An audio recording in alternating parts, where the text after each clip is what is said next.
Welcome to Coloring Crypto. This is your host, Gabe Colors, and this is part 2 of the Great Gestation.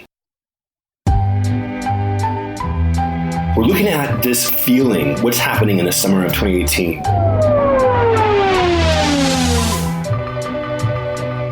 Last week, we had on a couple, he an investor, she a visionary, and his take was sort of just mocking our whole tone where, this is a typical bear market response when a lot of the hype gets out and we're all kind of like, what's going on? What's going on? But she pointed more to some the tech scene, the blockchain is there's a bunch of BS around the scene, and then also it's still a very sort of white male dominated environment. So go back and listen to part 1. Let us know what you think. Tweet me at Gabe Colors. This all comes from my sense of the prices being down, but also where's the thing? Where's the app that kind of we can download and say, wow, the blockchain is really influencing our lives? I think what you're looking for is, the Netscape moment. Yeah, I guess that's it. Back to the early 90s. Wait, Miko. The moment where kind of the light bulb went off. Miko. And people were like, oh. That was Miko Matsumura. He's going to be the last part of the Gestation series here. So tune in later this week for the full Miko Matsumura episode. Today, we've got 3 different guests representing different perspectives. The first is my friend Lenny, who's totally burnt out and is not into crypto anymore. I hope that I can be of use with what I said, because I really have kind of dropped off the map. The second is Amy Wan, the CEO and co-founder of Sagewise. She's got a very relaxed attitude, a very future-looking attitude. And Terrence Yang from Yang Ventures, who has a lot of just insightful tips on reading the fundamentals and looking at the lack of adoption. And again, tune in for future episodes. The last one's going to be the 1:30 a.m. call I had with Miko. Here's on in.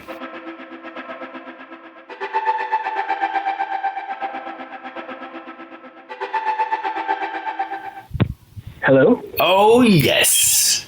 Okay, great.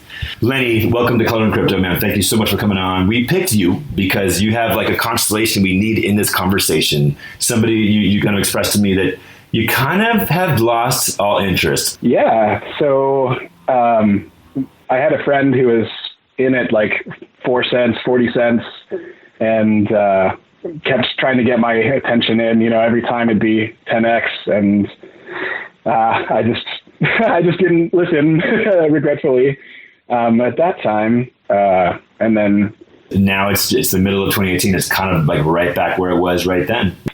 There was a while there where I was very focused on, looking every day and seeing what was happening and almost really investing a lot of emotion and hope into the future of crypto. And can you look back at that time and think of any conversations where you told somebody you have to get into this crypto stuff? I mean, yeah, there was a whole kind of sales pitch with the startup that I was helping out, was going into the investment side of things, pitching this is the future, and just, this whole idea of decentralization. And did you feel bitter and burnt about it? Or do you kind of feel okay, it's cool, I'll wait until something happens? Do you still think that this technology has a chance to transform, society or have an impact that we might have thought it would have had? Yeah, I guess at the time that it was really hyped, there was a lot of hope for that transformative power behind it, and even things like Hyperledger and other decentralized ledger technologies, and even Steemit, and I don't know, just all sorts of all these cool projects. But the timing with my exit from the company seemed to also follow when things started to kind of go downhill. Well, you just wrote me in the text exchange we had before the call. You said, "Ever since I've had a bad taste in my mouth and I've been out of the loop." Yeah, I guess that was. A huge part of that was just the whole thing with the company. But what would get you back into it? I guess getting to a spot where I could just have some, money to quote play. It almost implies that, casino atmosphere with, the altcoins and stuff. But is there anything you could say about the kind of climate of consciousness in America with politics and this intensity and concentration that's happening? And can we read anything into that vibe and what's happening with crypto, or is it's just all happening? I don't know. There's a lot I've been seeing about, quote, global economic reset 2020. Wait, global economic reset 2020. What's that? I'm not 100% sure on what it's entailing, but they're following different indices. Often I'm seeing posts about predicting a global economic reset in 2020 based on not only the astrology, but sort of these analyses of certain indexes and curves.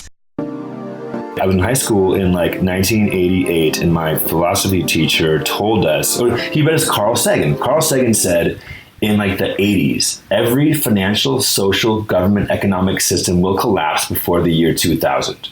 And I was like, that's crazy. That's crazy. But, dude, the Soviet Union, communism, collapsed in 1990, far before anybody thought. And then 2008, although we kind of overlook it, the Western capitalism collapsed, and it's been propped up. And so it sounds like, the astrology thing, people probably be like, oh, astrology. But there is some... I don't know. I just opened a window to try and summarize. Dude, I think it represents the state of things in crypto right now. Middle of 2018, I've been trying to kind of coin this short era time period. It's the gestation period. But it's kind of an awkward period of there's a lot that we just don't really know what this is. And it's kind of is there any way that you'd characterize, this, what's happening with blockchain cryptocurrency right now? I guess, yeah, in that thread of it being in a gestation period, we're still yet to kind of see the really strong use cases, although you probably have covered something on your podcast of... no, man. Yeah, the best episode I thought was my Aunt Terry was like, show me something. Where do I go to download something that will change my life? Right now there's nothing. And I was like, yeah, you're right. There's nothing to, there's no, there's no true actual things that are going to impact our life that are happening now. I'm just kind of wondering in my mind, is it going to be 6 months out, a year out, 5 years out, 10 years out? I still believe the blockchain concept is going to have a huge impact and transform us because we get rights to our own data, and it's anyway. But yeah, it's not happening. There's nothing to show right now. Yeah, and I guess that's kind of where I'm at in terms of the wait and see. But then it's also seemingly, having seen where it's been at its all-time highs. Well, and also that just strategy in general that I've been advised is to just put a little bit in at a time on a regular interval, and it's kind of a background thing and not so emotionally roller coaster. Lenny, that's perfect. I knew you'd get there. You just concluded on the exact advice our last guest suggested. He said, just stop paying attention and put $10 in every month. So yeah, stop getting attached, stop getting crazy, folks. Lenny, man, thank you so much. I appreciate your time. Yeah, you're welcome. That's awesome. We'll talk to you soon. Coloring Crypto. Where I just referenced there, Lenny's idea of putting in a little bit of money every month, I'm talking about Terrence Yang, who you'll hear as the third guest of this part 2 episode. Anyway, keep listening. The point is, it's a diverse world out there. It's a decentralized world. Let's get a little sweet grounding from Amy Wan. Just FYI, I am currently holding my baby right now, so if he starts wailing... Okay, as long as you're fine with that. I love it. I love it. Okay, hold on. My name is Amy Wan. I'm CEO and co-founder of Sagewise. We are building a safety net for smart contracts because smart contracts do and will fail.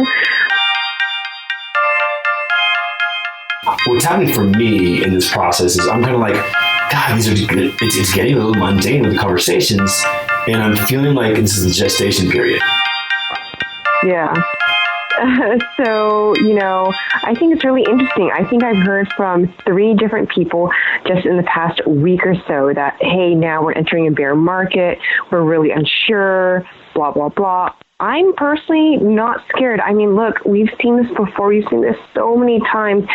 Sure, cryptocurrency is very volatile. It fluctuates a lot.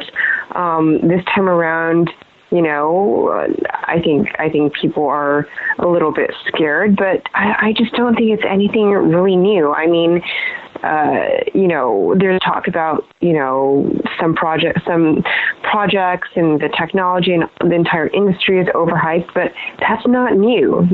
It's been overhyped for the past year and a half already. Yeah. So I'm not surprised. To me, this is a correction to what is good and rational. So far in the market for the past year and a half, I've seen a lot of irrationality. What do you think, if you picture back, last time we talked probably 4 months ago, when the market was, super hyped up.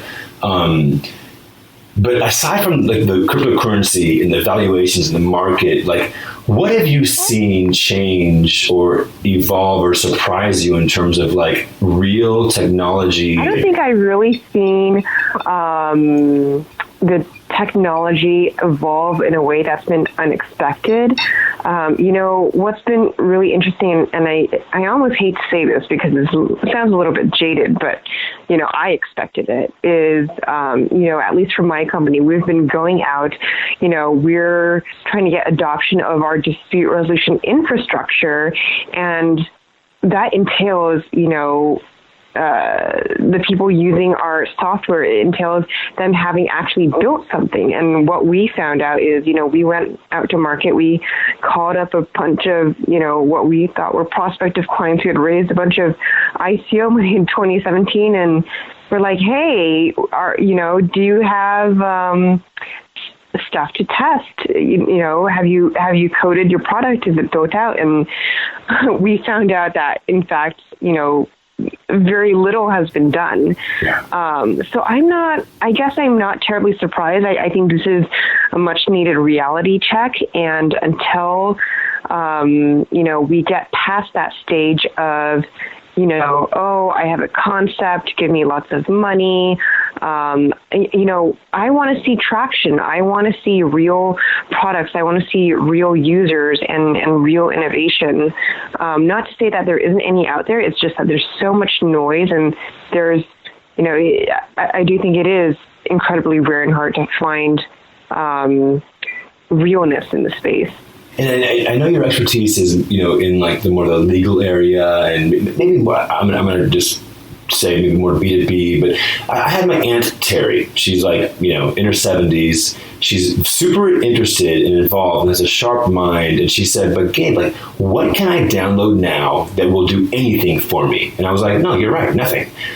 Amy, what do you think will be the first kind of industry or field or software solution that will be a consumer like Aunt Terry can download and go, wow, this is great for me, and it's based on the blockchain?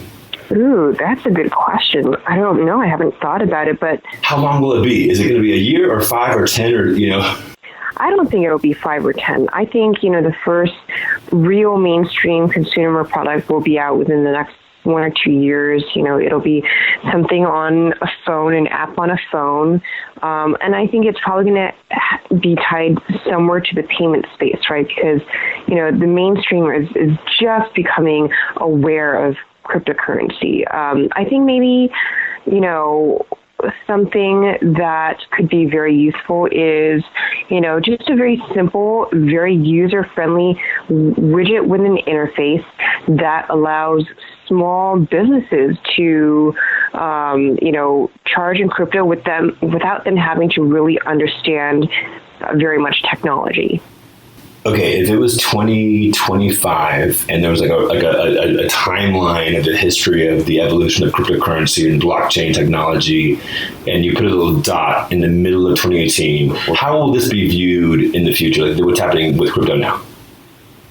I think it's just going to be another blip, Things go up and down all the time. I mean, gosh, at the end of last year, early this year, there was another large blip as well, and everyone was freaking out. I feel like this happens every 3 or 4 months in this space, so I'm not worried. It's so interesting. So I was kind of inspired to do this podcast because I had lunch with my college girlfriend yesterday. She's like, "What are you doing?" And I'm like, "Cryptocurrency stuff." And she's like, "Isn't that all bullshit?" She literally said, "Isn't that all bullshit?" So Amy, tell me what you think of this. Now that the hype has died down and we've left people kind of burnt out in some kind of a conventional sense, like how would you describe this to people in terms of like, is this real? Is it going to have an impact? I mean, look, I think you have to separate distributed ledger technology and blockchain from cryptocurrency. Cryptocurrency, all the rhetoric and the conversations around there are around pricing. Oh my gosh, today it's high. Oh my gosh, today it's low, right? Hodl, hodl, hodl. There really isn't a lot of substance versus if you're really looking at the technology blockchain, there's so many different applications to it that can fundamentally shift the paradigm of how our society operates today. So I see them as two really different things. If you can get past the hodl conversations, I think there's incredible promise. And Amy, so as you're holding your newborn, congratulations. If you imagine your baby, 20 years old, and you think of like, wow, okay, like this did work out. What was the biggest benefit of blockchain and distributed ledger technology for, the future generations? Oh, gosh. One of the things I'm the most excited about and hopeful for is a shift in the paradigm around privacy. Privacy. I do not want him to live in a world in which centralized companies own and monetize off his personal information. I want him to have control over that. Can you actually, to give that context, can you explain think of my Aunt Terry or just a general listener, how does the blockchain ensure privacy? Sure. So, the way the early internet evolved, regulators and legislators really didn't know what they were doing, what they were faced with. And so it was kind of the wild, wild west. Companies were kind of doing whatever they wanted. And so today you have this paradigm where basically 5 big tech companies, Amazon, Facebook, Apple, Google, whatever, they basically own us because they own all our data. And they monetize it, and they show us things that they think we want to see, and hide from us things that we don't want to see. And they're trying to sell things to us all the time and influence us. The way blockchain shifts that is with the decentralized aspects of the technology and the industry, there are legitimate companies out there today that are trying to create a new internet, one in which, these private companies don't own your data, but rather you own your data, and you can give permission with every website that you access. You can give them temporary access to your data for specific purposes, but you can always take it back, and you own the data, not whatever website it is you've visited. And you don't have to sit there and register on every website. You have one identity and it works across the internet instead of having, 1,000 logins on 1,000 different websites. In the last 6 months, what's kind of a new thing you've seen, or like, where are you in a fresh way excited about like what's to come, or where would you suggest we look if we want to kind of like get re-energized about what the possibilities are here? Ron, you're going to have to give me a second to think about this. Yeah, that was a long, convoluted question because I'm actually, this is real, man. I'm kind of in this long, it's like, I jumped in when it was like super exciting, and I've ended up with the podcast, like, God, like, I think it's like this gestation period, and should I just take a break? Or like, is there something to talk about? What do we talk about now? In this like waiting period.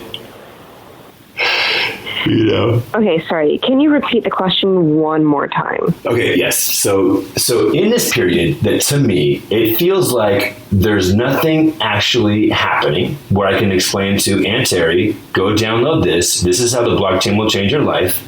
What's exciting about this right now? Interesting. There's a couple of people that I think have very interesting insights. So one is my co-founder, Dan Rice, and he's been into blockchain since 2014. So at this point, he's what they call a dinosaur or veteran in the industry. I feel like I learn new things about blockchain and new applications from him every single day. I also follow Ari Paul. I think, his insights are on point, incredible.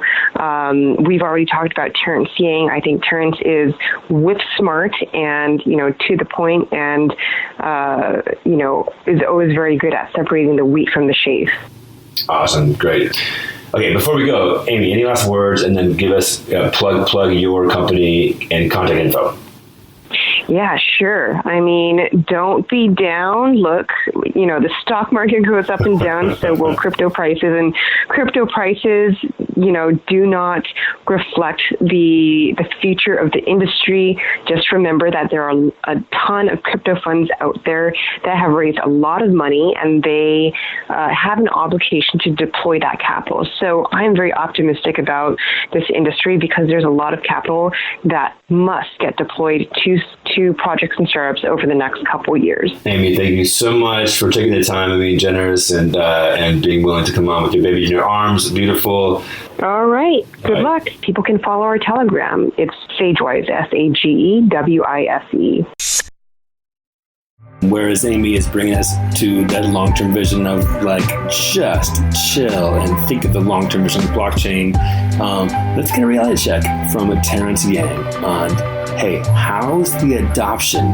How's the traction for blockchain and Bitcoin? If you think back to when we last talked about 3-4 months ago, did you expect the state of crypto, be it prices, everything, or just evolution of technology? And what's your take on what you thought would happen and what's happening now? Sure. So within the realm of possibility of what I had predicted, because I've been through a lot of bubbles before, having worked on Wall Street. So one benefit of working on the trading floor on Wall Street is you see many, many bubbles and financial crises.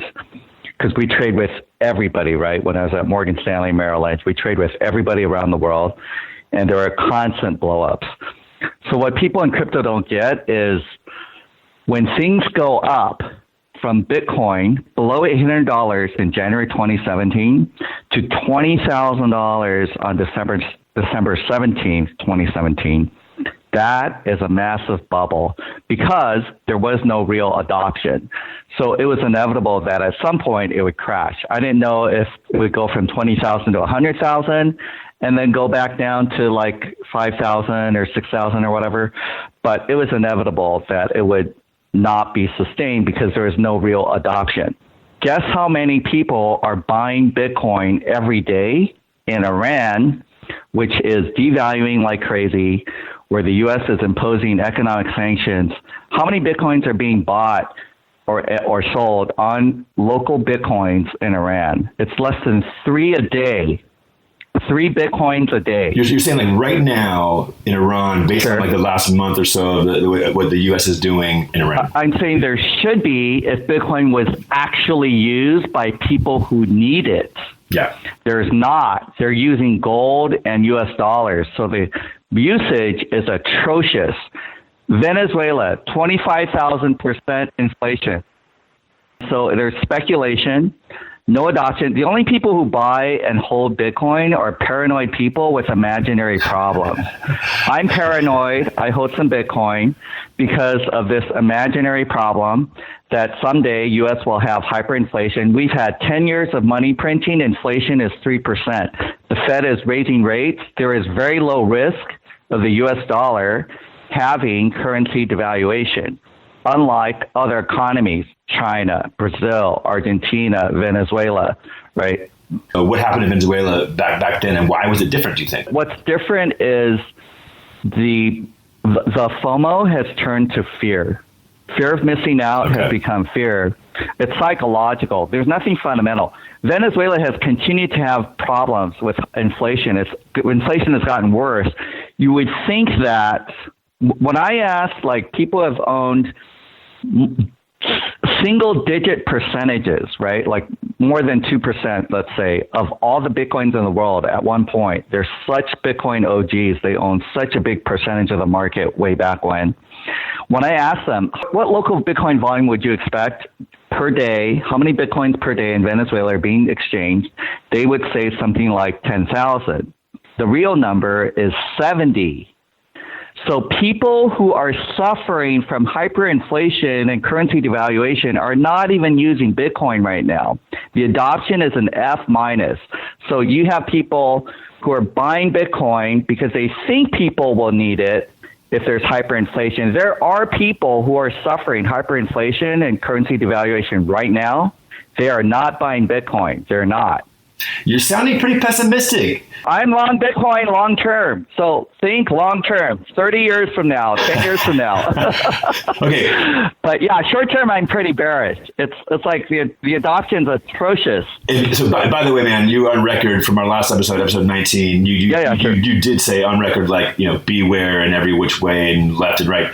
But okay, in the last 3-4 months for yourself, what have you done with your holdings? Are you hodling the last 3 months, or did you buy or sell anything? Yeah. So coins I'm very loyal to, for example, QuantStamp. And then I dumped Bitcoin around 9,000 something and rebought kind of, I think it's 7,000 or below 7,000, below 6,000. Yeah, I'm just going to keep buying. I call it nice catching. It's on my Twitter profile at Yang Ventures. Nice catching all the way down. So if Bitcoin goes down to $0.02, I'll be buying then, and just dollar cost averaging. So people at home can believe in Bitcoin long term. They can only afford $10 a month. That's fine. Every month, just buy $10. Doesn't matter the price. Well, you're buying a lot of Bitcoin if Bitcoin goes down to 2 cents. You're buying almost no Bitcoin when Bitcoin's at 10,000 or 5,000. But that's okay, because the whole beauty of dollar cost averaging is it forces you to keep buying and average into Bitcoin. Let's say you never got into Bitcoin because it's too expensive when it's 20,000. You were right. So now that it's falling, do you know when to buy exactly? Where's the bottom? We don't know because it's heavily manipulated. But while it's going down, might not be a bad idea. If you're long-term bullish on Bitcoin like I am, 10 years from now or 30 or whatever, why not buy a little bit? And every time you can keep it very simple. You don't need to do this technical analysis BS that doesn't even work. Just every time it drops $500, just buy a little bit, right? It's harder now because people realize the emperor has no clothes.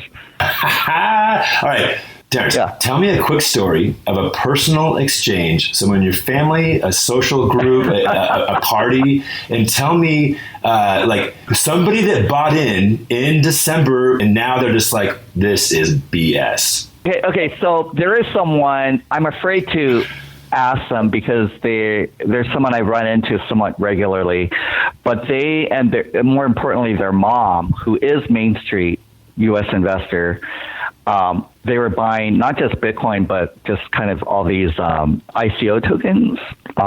And they're buying them and they're making money. And they thought they were really smart. And, now I run into them. I don't even bother asking how their mom's doing because I don't want to know about all the problems.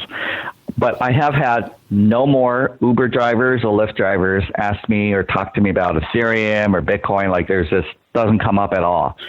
Living in the Bay, it used to come up all the time in November, December, January. Is ridiculous, right? And a good friend of mine who runs a VC fund, he dumped everything. He was in crypto and is like, how did you know to sell in January? Because not even I did that. And he goes, well, because he was being asked by people who were Hollywood producers. He lives in LA, or just very successful people in Hollywood who knew nothing about finance, cryptography, computer science. They were talking to him about Bitcoin and ICOs and stuff at these, their children's kids' birthday parties. The parents run into each other, they socialize, whatever. And he's like, this is ridiculous. So he just sold everything. Okay, last question. Yeah. What is the best thing you've learned or the best resource? How are you going to kind of put your finger up and gauge the wins? Like what's the website? Who's the person on Twitter to follow? Like what can you recommend for people to get? Yes. So I highly recommend everybody get out of their own bubble. We all live in bubbles and have filters and have biases because of the people we're naturally surrounded by, our coworkers or family or friends. The people who agree with us on social media the most. So I have, at Yang Ventures, I follow people who disagree with me, but I respect because they are very, very smart and they back up what they say and they make me think. Well, favorite example would be? I like, okay, so you mean for the pricing or just to understand the value or? Whoever you think, whoever opened your eyes in the last couple of months and you're like, wow, okay, that was a voice of reason.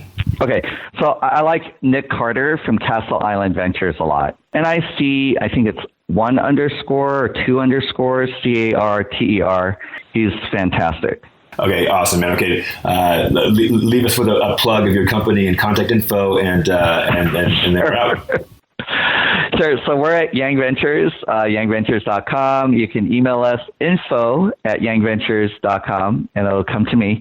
And we basically are looking for anybody in deep tech or people who are doing things that start to have evidence that they're meeting a critical unmet need. Or even if you're just super obsessed with meeting a critical unmet need and you have good story about why a particular group of people have a big unmet need that you're going to be able to fill. We'd love to talk to you. Perfect. Thank you for helping coloring in crypto, Terrence. Take care, man. Sure. Appreciate your time. Take care. Okay. Bye. Bye.